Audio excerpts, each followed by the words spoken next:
Meus irmãos, graça e paz, abram vossas Bíblias no livro de Atos dos Apóstolos, capítulo 10. Atos dos Apóstolos, capítulo 10. Meus irmãos, hoje nós vamos meditar justamente nesse texto, trazendo como mensagem a expansão do Evangelho. Então eu convido você a ler junto comigo esse texto, dos versos 1 ao 23. Diz assim: havia em Cesareia um homem chamado Cornélio, centurião do regimento conhecido como Italiano. Ele e toda a sua família eram piedosos e tementes a Deus. Dava muitas esmolas ao povo e orava continuamente a Deus. Certo dia, por volta das 3 da tarde, ele teve uma visão. Viu claramente um anjo de Deus que se aproximava dele e dizia: Cornélio. Atemorizado, Cornélio olhou para ele e perguntou: que é, Senhor? O anjo respondeu: suas orações e esmolas subiram como oferta memorial diante de Deus. Agora, mande alguns homens a Jope para trazerem um certo Simão, também conhecido como Pedro, que está hospedado na casa de Simão, o curtidor de couro, que fica perto do mar. Depois que o anjo que lhe falou se foi, Cornélio chamou 2 dos seus servos e um soldado piedoso dentre os seus auxiliares, e contando-lhes tudo o que tinha acontecido, enviou-os a Jope. No dia seguinte, por volta do meio-dia, enquanto eles viajavam e se aproximavam da cidade, Pedro subiu ao terraço para orar. Tendo fome, queria comer. Enquanto a refeição estava sendo preparada, caiu em êxtase. Viu o céu aberto e algo semelhante a um grande lençol que descia à terra, preso pelas 4 pontas, contendo toda espécie de quadrúpedes, bem como de répteis da terra e aves do céu. Então uma voz disse: levante-se, Pedro, mate e coma. Mas Pedro respondeu: de modo nenhum, Senhor. Jamais comi algo impuro ou imundo. A voz lhe falou segunda vez: não chame impuro ao que Deus purificou. Isso aconteceu 3 vezes e em seguida o lençol foi recolhido ao céu. Enquanto Pedro estava refletindo no significado da visão, os homens enviados por Cornélio descobriram onde era a casa de Simão e chegaram à porta. Chamando, perguntaram se ali estava hospedado Simão, conhecido como Pedro. Enquanto Pedro ainda estava pensando na visão, o Espírito lhe disse: Simão, 3 homens estão procurando por você. Portanto, levante-se e desça. Não hesite em ir com eles, pois eu os enviei. Pedro desceu e disse aos homens: eu sou quem vocês estão procurando. Por que motivo vieram? Os homens responderam: viemos da parte do centurião Cornélio. Ele é um homem justo e temente a Deus, respeitado por todo o povo judeu. Um santo anjo lhe disse que o chamasse à sua casa, para que ele ouça o que você tem para dizer. Pedro os convidou a entrar e os hospedou. Que Deus, irmãos, aplique a sua palavra lida aos nossos corações. Fechemos os nossos olhos e oremos ao nosso Pai. Senhor, nós te damos graças. Te louvamos por estarmos aqui em Tua casa. Te louvamos, Senhor, pela palavra que acabamos de ler, que é viva, que é eficaz. Nesta hora, Senhor, pedimos a Ti o Teu auxílio. Estamos aqui, Senhor, para ouvir somente a Tua voz. A nossa dependência está no Senhor. Por isso, Deus, cativa a nossa mente, o nosso coração ao Teu trono de graça. É assim que oramos, Pai bendito, no nome do Teu Filho Jesus Cristo. Amém. Meus amados irmãos, a cidade da fuga de Jonas. Talvez essa seja a primeira frase que vem à mente, acredito que de muitos de nós, quando escutamos falar da cidade de Jope. Amados irmãos, é por sinal lá, na cidade costeira de Jope, onde agora Pedro ele se encontrava. O interessante é que a semelhança entre essas duas histórias, ela não é superficial, mas na verdade, queridos, parecem estar incrivelmente entrelaçadas.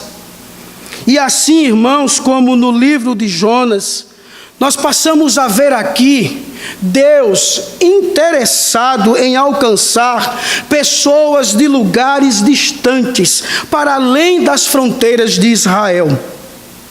E em Atos, Lucas, ele nos parece mostrar o mesmo, tanto na conversão dos samaritanos, como a do eunuco africano. Irmãos, Deus, ele deu um vislumbre do seu desejo de abraçar os de fora e abarcá-los no seu povo. E agora, a partir do capítulo 10, ele trataria de evidenciar isso de uma forma mais evidente e expansiva diante de todos. A cura de Enéas e a ressurreição de Dorcas, que estudamos na semana passada, seriam assim apenas um prelúdio daquilo que agora estava diante de Deus. Pois Deus, irmãos, trataria de fazer um grande número entre os gentios, tanto restaurando e ressuscitando pelo Evangelho mortos espirituais de todas as línguas, tribos, nações da terra.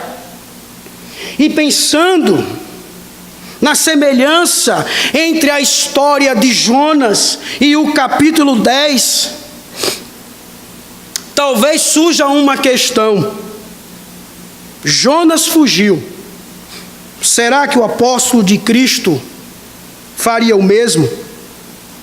Quanto a Pedro, teremos logo mais uma resposta, amados. Quanto ao Evangelho, no entanto, desde agora, nós podemos com convicção perceber uma verdade que se torna evidente à luz desse texto. Qual é essa verdade? É que o Evangelho, ele é para todos os povos. Todos. Por quê? Porque o Evangelho não deveria ser entendido por nós como uma mensagem limitada, mas sim de ênfase global. É através do texto, meus queridos, que nós iremos ver aqui 3 afirmações quanto ao Evangelho e que devem servir de respostas. Eu gostaria que você acompanhasse no seu boletim a primeira delas. É que o Evangelho, amados, traz boas novas. Isso você vai encontrar dos versos 1 ao 8. Nós vimos aqui que o capítulo 10, ele é aberto. E com a sua abertura nós somos apresentados a um novo personagem da narrativa. Lucas, irmãos, ele escreve a Teófilo. E segundo o autor sagrado, no verso 1, ele nos diz o seguinte: havia em Cesareia um homem chamado Cornélio, centurião do regimento conhecido como italiano. Percebemos aqui em Lucas, ele mencionando Cesareia pela 3ª vez. Cesareia, diz um comentarista, era uma cidade muito bonita e com muitos empreendimentos. A cultura grega e a influência romana atraíram uma população mista.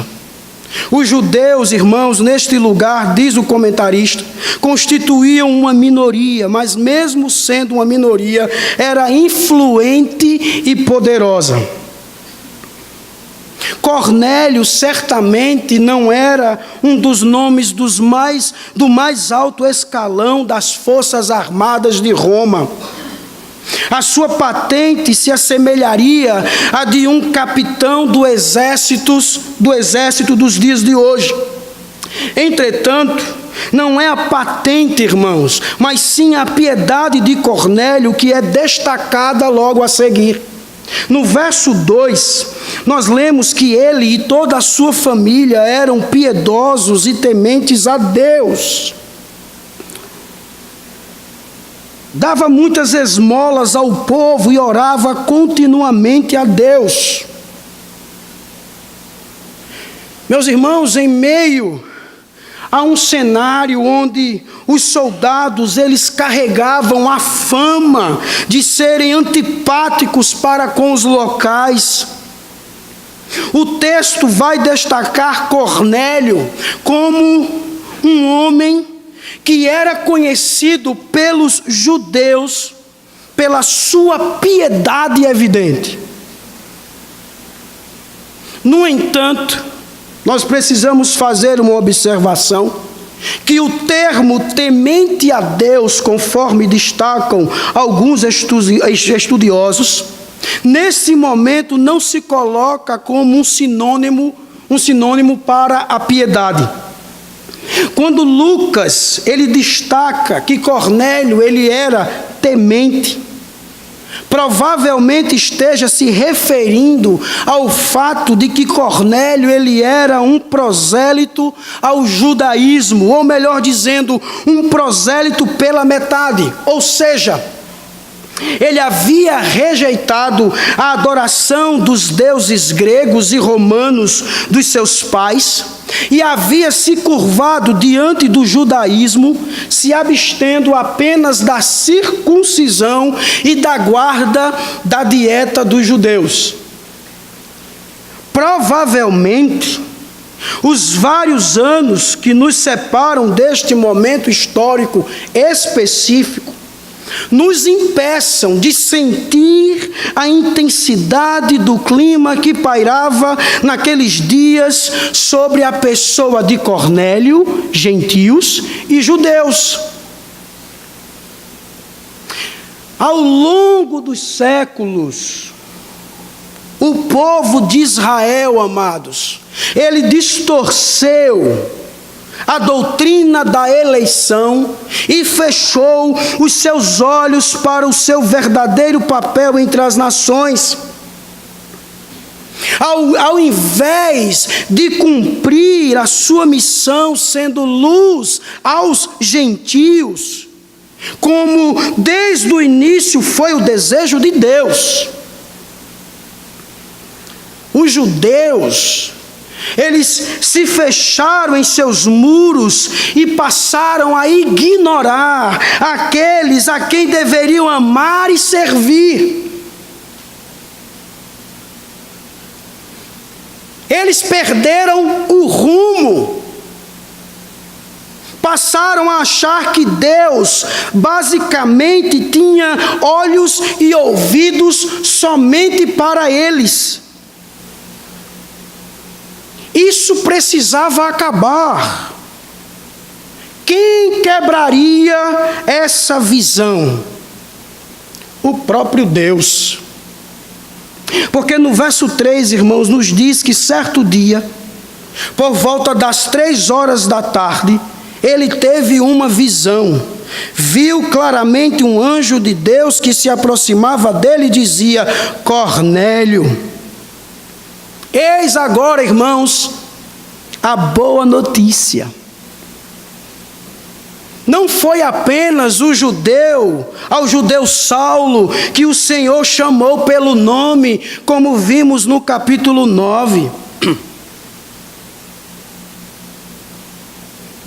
Deus volta, irmãos, agora a um gentio. E ele faz o mesmo. E qual é a reação de Cornélio? O verso 4, irmãos, vai justamente nos dizer isso. Ele ficou atemorizado. Diz o texto: Cornélio olhou para ele e perguntou: que é, Senhor? Todavia o anjo continua dizendo mais. Deus não apenas sabia o nome dele, irmãos, segundo o anjo, mas o verso 4, parte B, nos diz que suas orações e esmolas subiram como oferta memorial diante de Deus. Olha o recado que Deus dá a este homem por meio de um anjo. Deus não só conhecia aquele homem pelo nome, mas o anjo diz a ele: olha, as suas orações e esmolas subiram como oferta memorial diante de Deus. Ao contrário, irmãos, do que os judeus pensavam, Deus, ele estava atento aos gentios. Mas não apenas isso, ele também estava recebendo as suas orações. Contrariando assim, irmãos, os judeus, os olhos de Deus nunca estiveram fechados para as nações. Eu queria, meu irmão, que você percebesse, no entanto, o que vem logo em seguida. É que o texto nos mostra que Deus estava atento às nações, e não apenas a uma etnia. Contudo, o que encontramos no verso 5 é ainda melhor. Não é apenas a atenção que envolve o relacionamento de Deus com outras nações, mas sim o plano eterno da salvação. Os versos 5 e 6 nos diz que agora mande alguns homens a Jope para trazerem um certo Simão, também conhecido como Pedro, que está hospedado na casa de Simão, o curtidor de couro que fica perto do mar. Por que, meu irmão, o apóstolo Pedro deveria ir até ele? Porque Cornélio precisava do evangelho para a sua salvação. As orações, a piedade e as esmolas de Cornélio eram boas, mas ainda assim insuficientes. A religião de Cornélio poderia ser sincera, e certamente era sincera. Todavia, ainda assim, estava incompleta. Cornélio, meu amado irmão, era um típico exemplo de um homem piedoso, mas ainda não salvo. E o que aconteceu após isso? O texto nos diz, no verso 7, que imediatamente homens são enviados a Jope à procura dos apóstolos. Meu querido, diante dessa porção da Escritura,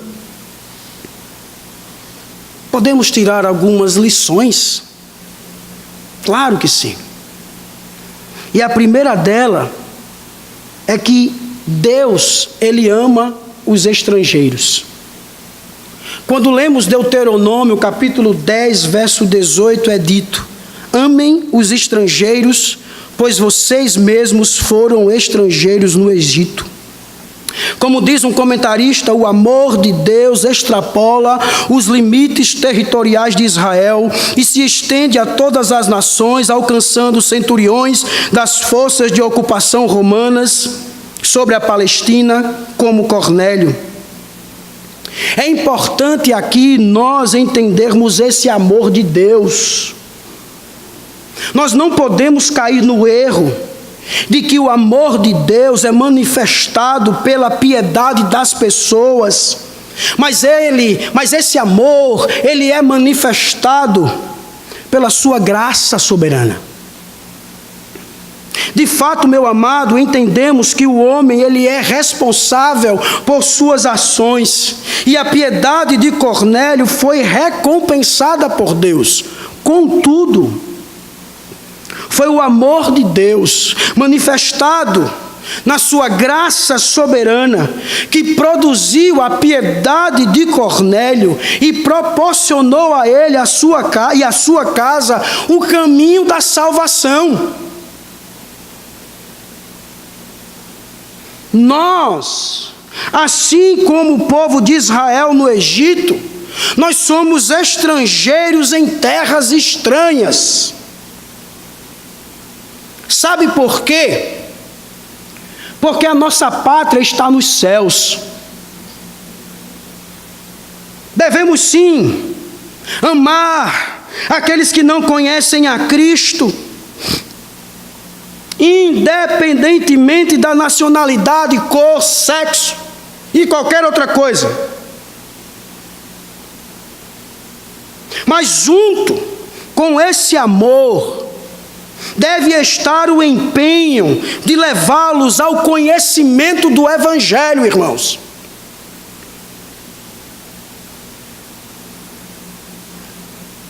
Eu não posso apenas amar por amar. Eu amo, mas eu amo com um propósito, com um objetivo: fazer Cristo conhecido. E sendo assim, nós estamos demonstrando o verdadeiro amor que Deus demonstrou por nós, por meio do seu Filho Jesus Cristo. Segunda lição, irmãos, que tiramos é que a conversão de Cornélio representa um encorajamento para o anúncio do Evangelho. Quando lemos 1 Coríntios capítulo 1, verso 21, nós percebemos nesse texto que Deus não despreza corações compungidos e contritos. Mas entendamos que isto não é suficiente para a salvação. Aprove a Deus salvar os que creem pela loucura da pregação.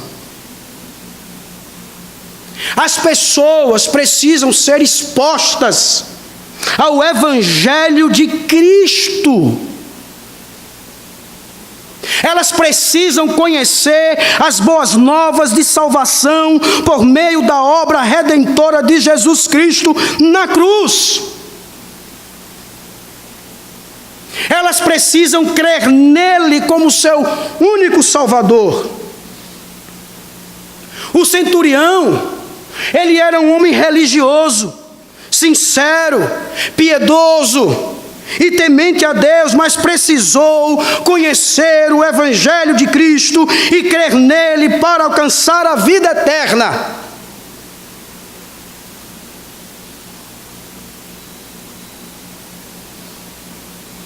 As pessoas que estão à nossa volta precisam conhecer isto.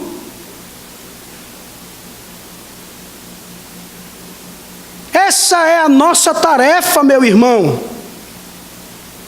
Essa tarefa Deus confiou a nós, que somos sua igreja.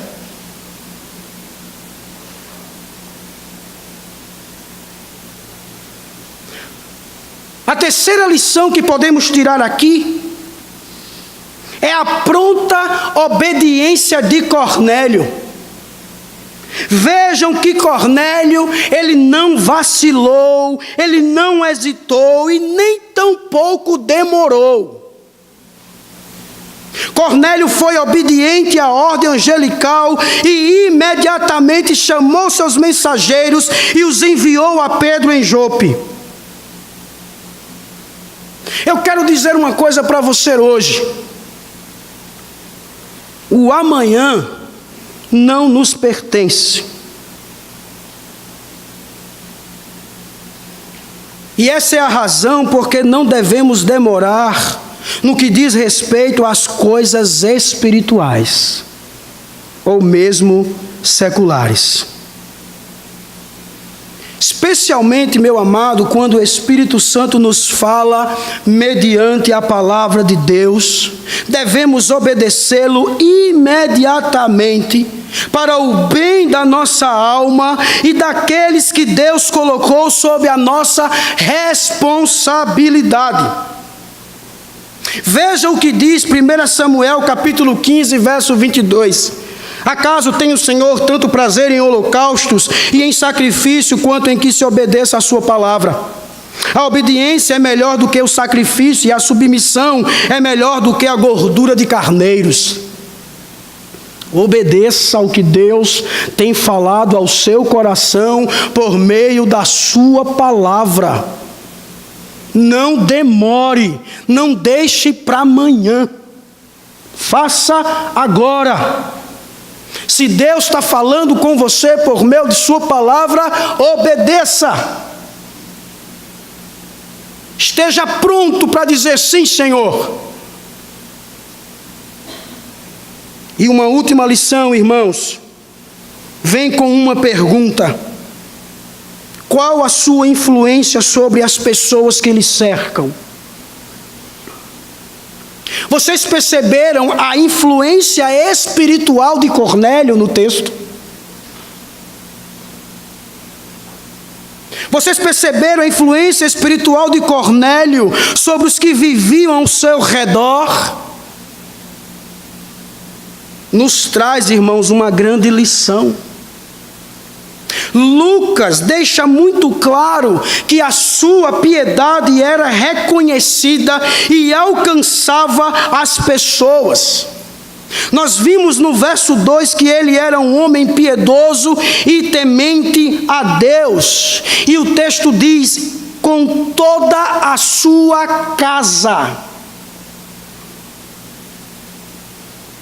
A prova da influência espiritual de Cornélio é também o soldado que ele envia. O verso 7 nos diz que era um soldado piedoso. Vocês acham que este soldado aprendeu a ser piedoso com quem?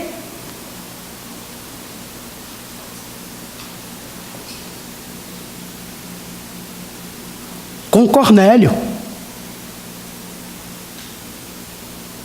Com Cornélio. O soldado via o seu capitão piedoso e aprendeu com ele a piedade.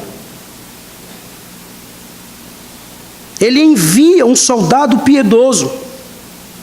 O verso 22, irmãos, nos diz, neste mesmo capítulo, que o seu testemunho era reconhecido pelos judeus em geral. Meu querido irmão, preste bem atenção. Quando Pedro chega à casa de Cornélio, sabe o que Pedro encontra? Pedro encontra praticamente uma congregação na casa desse homem. Isso está lá no verso 24.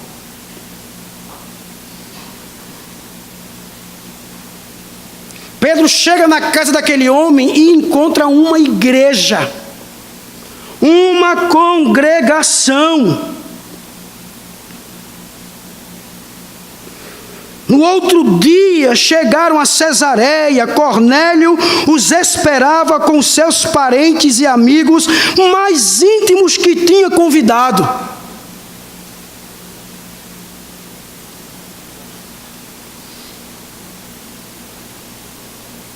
Quando eu leio isso, meu irmão, eu sou levado a pensar no momento em que nós estamos vivendo.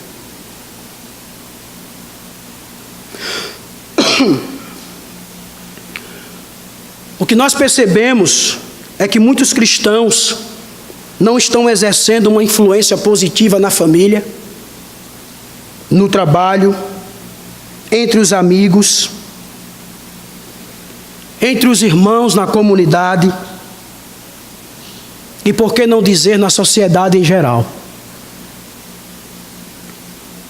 Infelizmente estamos vivendo e vendo isso. A sua piedade e bom testemunho são reconhecidos por seus familiares, amigos, colegas de trabalho e nas demais relações sociais nas quais a providência de Deus de forma soberana lhe colocou. Qual tem sido a sua influência no meio em que você está?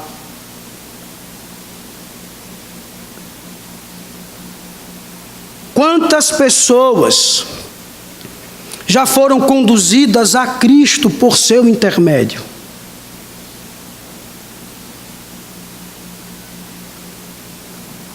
A minha oração, irmãos, é que a nossa piedade, as nossas orações, o nosso temor a Deus, os nossos atos de misericórdia estejam contagiando muitas pessoas, fazendo com que elas venham se interessar por nossa fé e sejam levadas ao conhecimento salvífico de Cristo.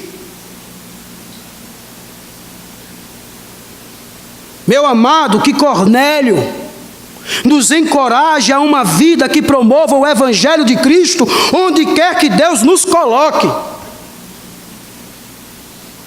Tudo isso para a sua glória e para a honra dEle. Eu gostaria muito que você aplicasse na sua vida Mateus capítulo 5, versos 13 ao 16.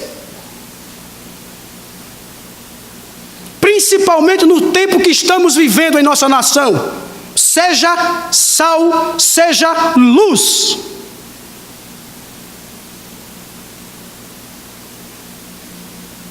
Seja sal e seja luz. Nós estamos perdendo uma das maiores oportunidades para mostrar à nossa nação que somos sal e luz.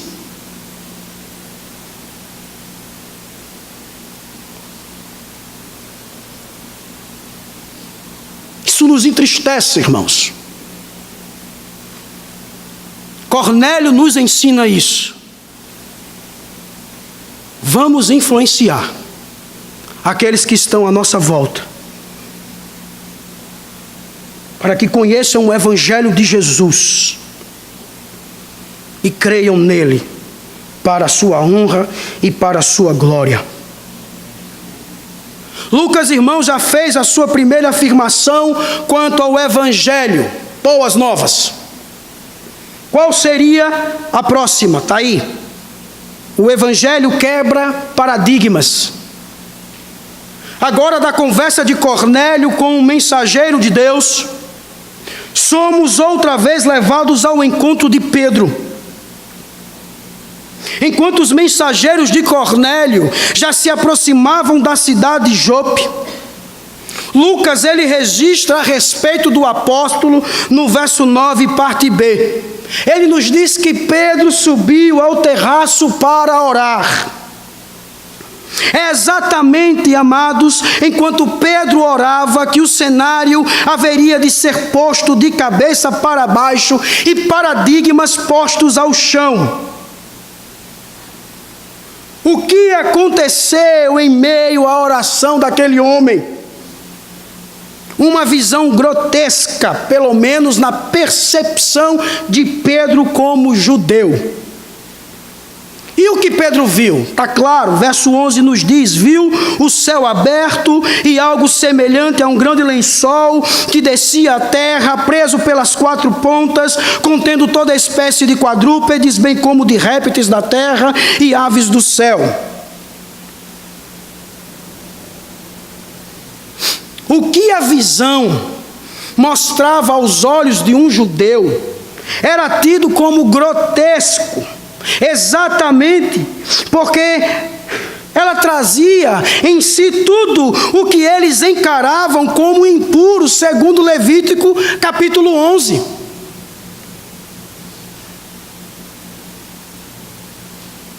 Por isso, irmãos, ainda mais assustador que a visão foi escutar a voz que lhe dizia: Verso 13: levante-se, Pedro, mate e coma.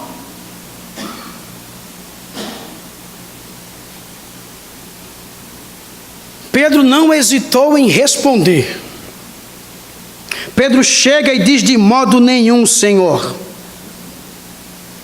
Jamais comi algo impuro ou imundo. Como Jesus já havia dito em Mateus capítulo 15, inclusive respondendo ao próprio Pedro, a dieta que Deus havia dado no Antigo Testamento aos judeus já havia cumprido a sua função temporal. Jesus estava dizendo: olha, acabou. O seu objetivo de separar Israel da idolatria das nações que lhe cercavam em Canaã havia chegado ao fim. Por isso, amados, a voz continua dizendo no verso 15: não chame impuro ao que Deus purificou.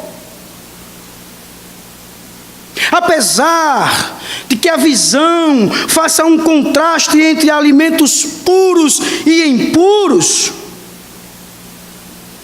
coisa que todo judeu entendia bem, parece, irmãos, que o Espírito relaciona a visão a outro tipo de separação. A separação que Pedro e os judeus em geral faziam em relação a pessoas, a saber, judeus puros e gentios impuros.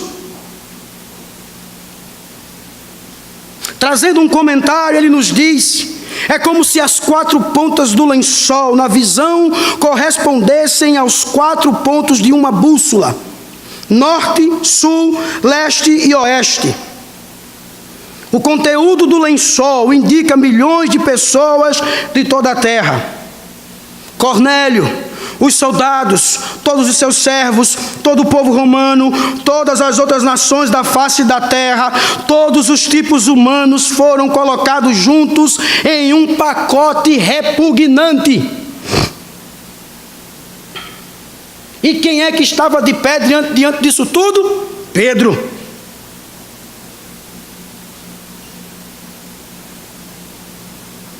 Pedro estava em pé, inspecionando todos eles e cuspindo repulsa e rejeição. É o que o apóstolo confirmaria mais à frente, como veremos na próxima semana, no verso 28, parte B. Mas Deus me mostrou que eu não deveria chamar impuro ou imundo a homem nenhum.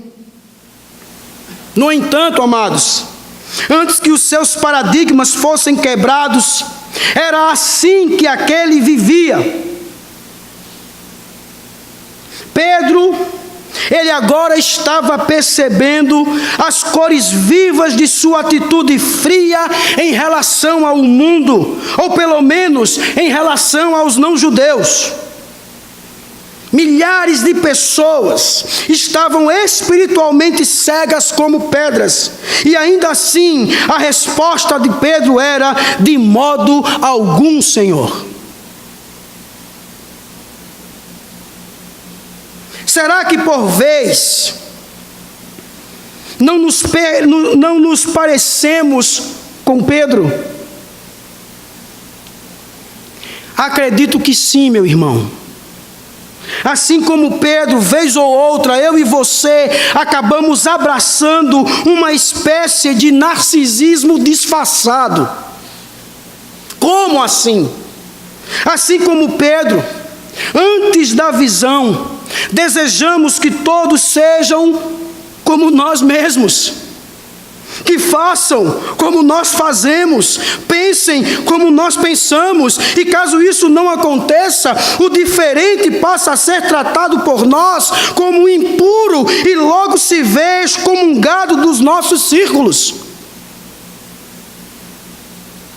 Não é isso que muitas vezes acontece? Em igrejas inteiras, que não sabemos nada sobre seus nomes ruins que lhe demos, mas que estão em nossa lista de excomunhão. Denominações cristãs inteiras que sem nenhuma cautela passaram a ser vistas como impuras. Pessoas que foram mentalmente excomungadas por não concordarem com o nosso batismo, em nossa forma de ceia ou até mesmo nos candidatos que votaremos. Um comentarista, irmãos, de forma cirúrgica, ele escreve: nossas folhas são facilmente preenchidas com rejeições educacionais, raciais, culturais, espirituais e políticas, e clamamos: de maneira nenhuma, Senhor, elas não são meu tipo. Meu querido, que Deus tenha misericórdia de nós, pelas tantas vezes que tratamos outras pessoas com parcialidade. Que Deus nos dê outra vez o que necessitamos para sermos transformados.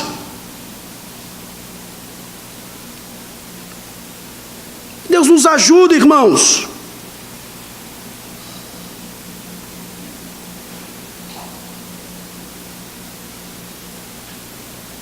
O que é que nós precisamos?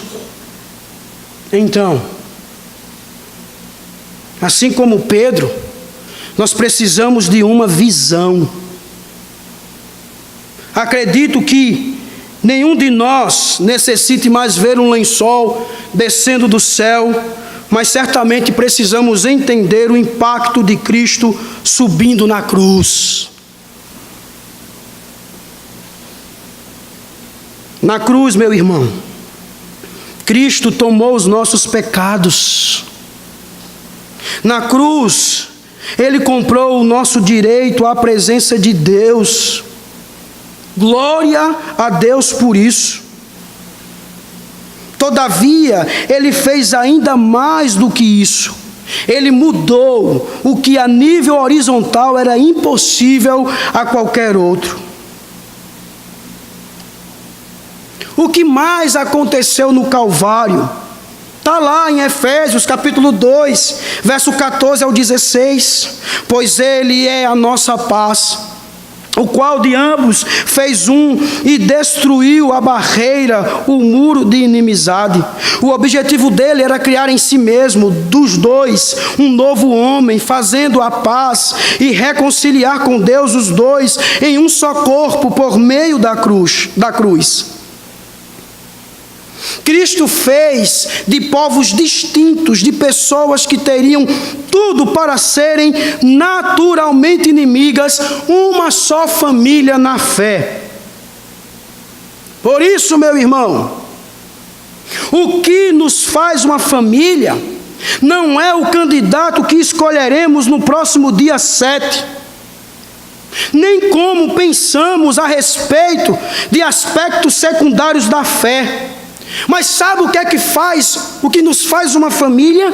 O sangue do Filho de Deus, que antes da fundação do mundo se entregou por cada um de nós.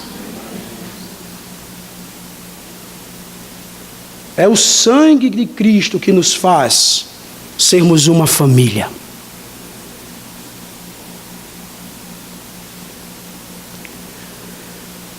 Não permita que nada secundário cause discórdia, confusão na nossa família, que é a igreja. Que quando isso surgir na sua mente, que o Espírito Santo imediatamente lhe lembre que o sangue do Cordeiro está acima de tudo isso. Nós somos uma família, irmãos, unida pelo sangue do Cordeiro. Não foi por qualquer coisa. Isso aqui não saiu barato não, irmãos. Isso aqui custou. custou o sangue de Cristo. Custou o Filho de Deus. Não permita que nada secundário venha desfazer isso. No nome de Jesus, irmão. Encontramos aqui também a soberania de Deus, irmãos, na salvação. Isso é maravilhoso, porque no plano original de Deus para a redenção, nós, gentios, sempre estivemos inclusos em todos os sentidos como seu povo, especialmente escolhido na antiga aliança. E por meio do seu Filho somos plenamente o quê? Salvos. Somos plenamente o quê? Filhos de Deus. Somos plenamente cidadãos do reino, como são os judeus crentes. Por isso que eu e você devemos louvar a Deus por seu evangelho nos alcançar. Nós que nascemos impuros, fomos acolhidos e purificados por Cristo. Deus, meu irmão, removeu de diante de si as nossas impurezas e nos deu acesso à sua presença. Nós sabemos que Ele conhece o pecado que permanece em nós, mas se nós nos colocamos aos pés dEle, tenhamos a certeza de que Ele nos abraçou e nos adotou em sua família. Se alguém nos chamar de impuro, lembremos do que Deus disse a Pedro: não chame impuro ao que Deus purificou. Eu e você fomos declarados limpos por Deus. E quando Deus nos declara limpos, somos limpos aos seus olhos. Louvado seja Deus por isso. Porque hoje nós somos puros aos olhos de Deus. Quando Deus olha para nós, irmãos, por meio do seu Filho, Ele nos vê purificados. Por isso que depois de duas afirmações importantes quanto ao Evangelho, Lucas finalmente chega à sua terceira e última afirmação. Segundo o evangelista, além de quebrar paradigmas, o Evangelho ele transforma discípulos. É justamente isso que Pedro experimentou pelo Evangelho, meu irmão. Ele experimentou transformação. John Stott nos afirma em seu comentário que o assunto principal deste capítulo não é tanto a conversão de Cornélio, mas sim a de Pedro. Pedro já era um crente em Cristo há algum tempo, no entanto, pelo que vemos, a sua percepção quanto aos gentios ainda havia ficado no judaísmo. Pelo menos até aquela visão. Segundo o texto, nós vemos que finalmente os mensageiros enviados por Cornélio chegaram ao destino. Diz nos versos 17 e 18, enquanto Pedro estava refletindo no significado da visão, os homens enviados por Cornélio descobriram onde era a casa de Simão e chegaram à porta. Chamando, perguntaram se ali estava hospedado Simão, conhecido como Pedro. Os homens, eles chegaram onde Pedro estava, mas percebam que não são eles que falam primeiro. Antes de uma única palavra dos visitantes ao apóstolo, é Deus quem fala com Pedro.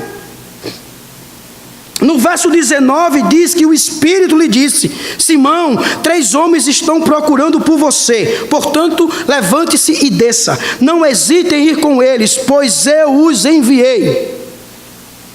Nós percebemos aqui 3 imperativos. Entretanto, é o último deles que se destaca. O que Deus, meu querido, estava dizendo não era algo como: Pedro, levante-se, desça e não tenha medo de ir com eles. Na verdade, a ideia do não hesitar era de não fazer distinção entre pessoas, de não as tratar com parcialidade.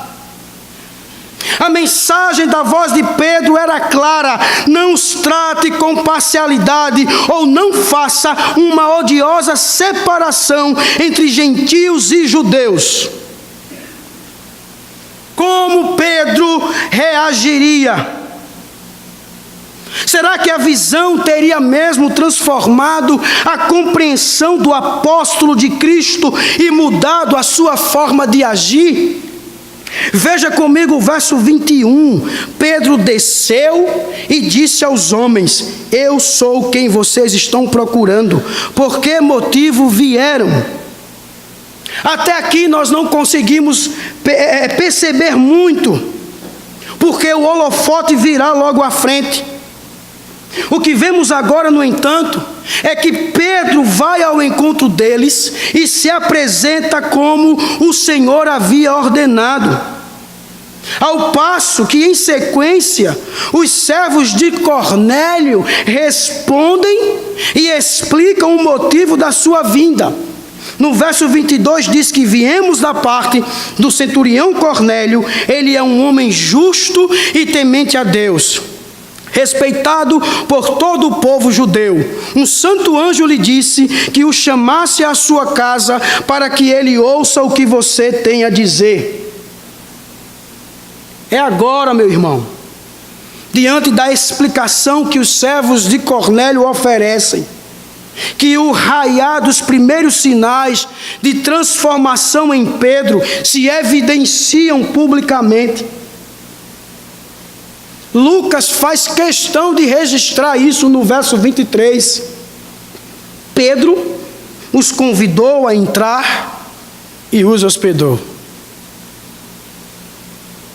Pedro não apenas falava com os gentios, tidos por impuros, o que seria um problema para um judeu.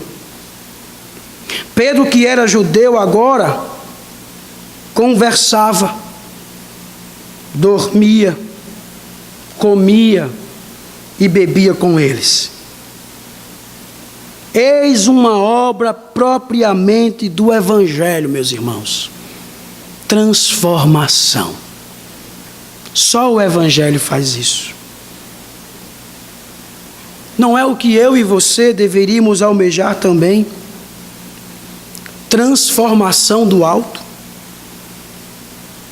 Os olhos de Pedro para pessoas que eram diferentes dele começaram a mudar daquele momento em diante.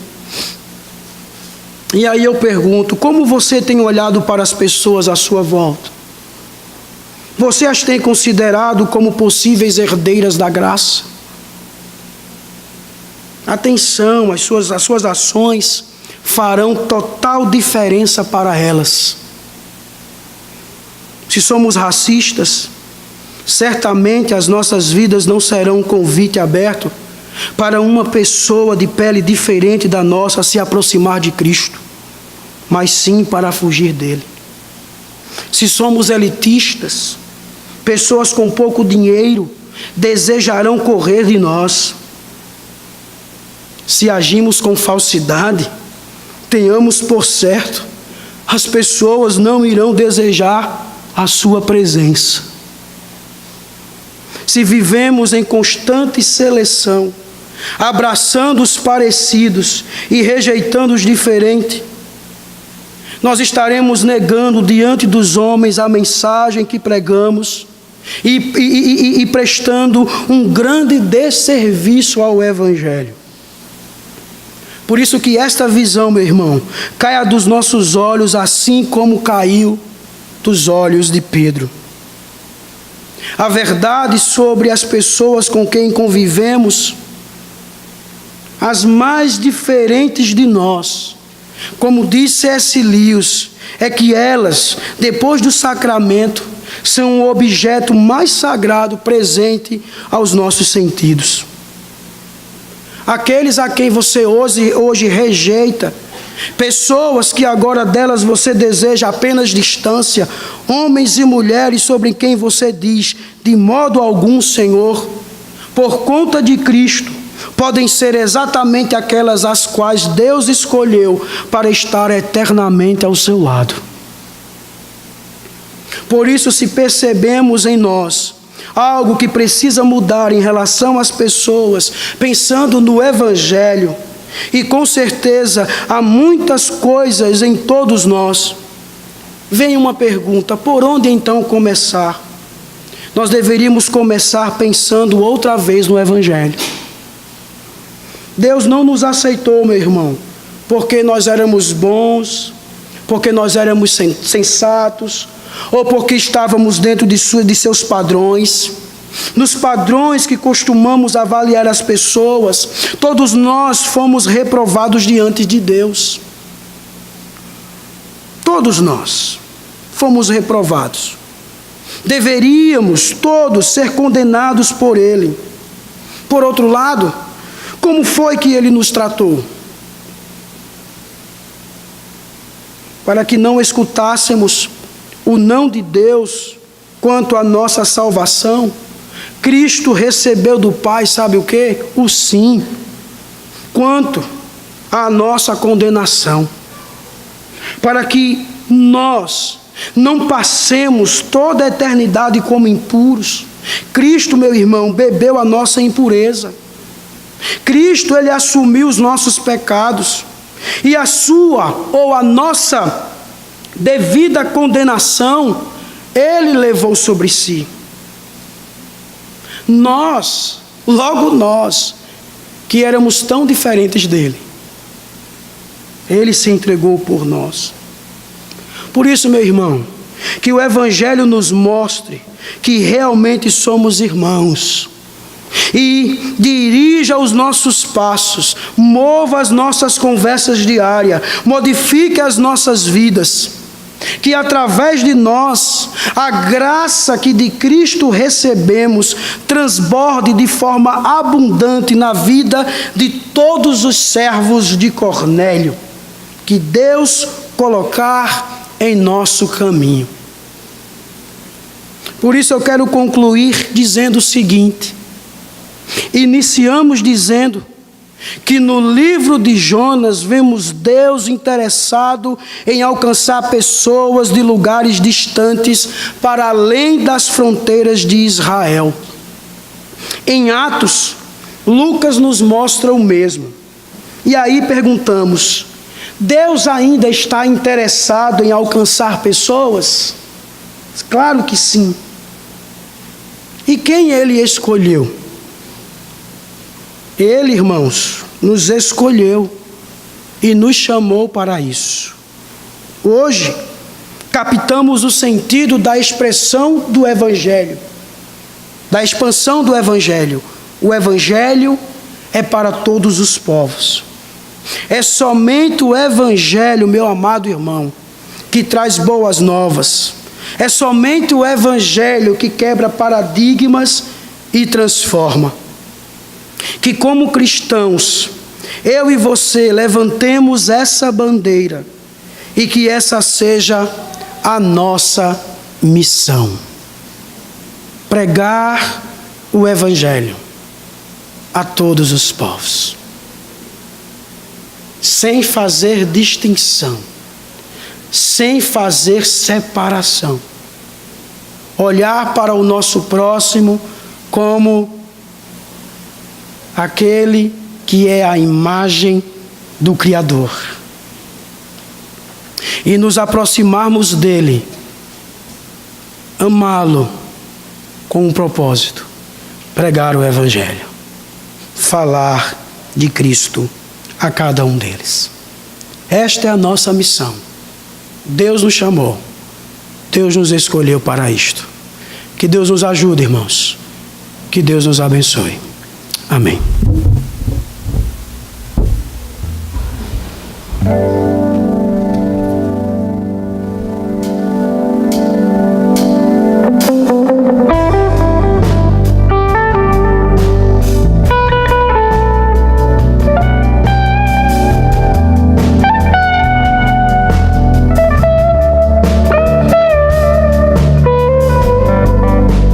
Cremos no Pai Nosso.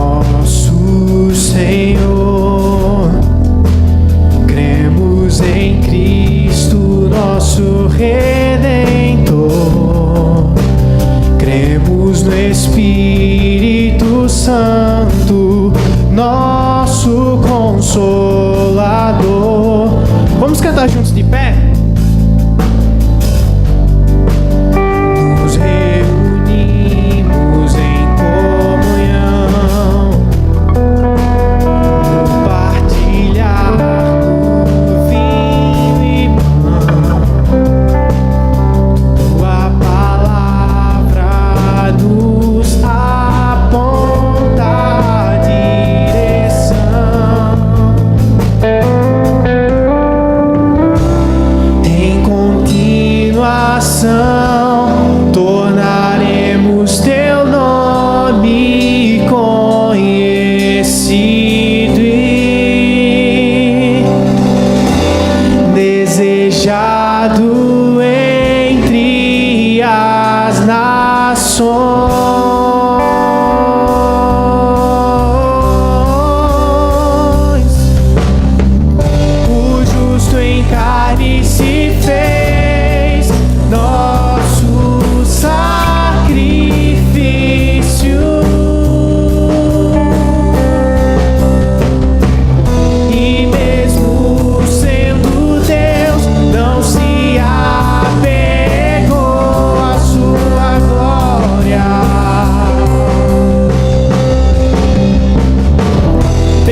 graças a Deus pela ressurreição de Cristo Jesus. Vamos orar. Pai querido, nós queremos te agradecer nesta tarde por estes momentos felizes aqui na tua presença, quando podemos, ó Deus, entoar cânticos e ouvimos a tua palavra, Senhor, com a autoridade do alto, trazida através do teu servo, pastor André. Ajuda-nos, ó Deus, como igreja, exercitarmos de fato o nosso papel como sal e luz nas trevas. Que esta semana, Senhor, possa arder em nossos corações o desejo de testemunhar o Evangelho e pregar o plano da salvação àquelas pessoas que ainda não te conhecem como Salvador.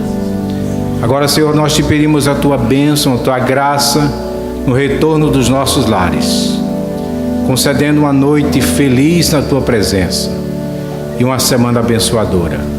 Continua nos abençoando. É isso que nós te pedimos, com o perdão dos nossos pecados, agora e para todos sempre. Amém. Logo após a bênção apostólica, convidamos você a cantar mais uma vez o refrão deste hino e estaremos lá fora para apertar a sua mão, eu e o presbítero Wilson, desejando a paz de Cristo. Que o amor de Deus, o nosso Pai, a graça do nosso Senhor e Salvador Jesus Cristo, o poder e as consolações do Espírito Santo estejam com todos nós agora e para todos sempre. A igreja diz amém. Louvemos ao Senhor, irmãos. O justo em carne se fez.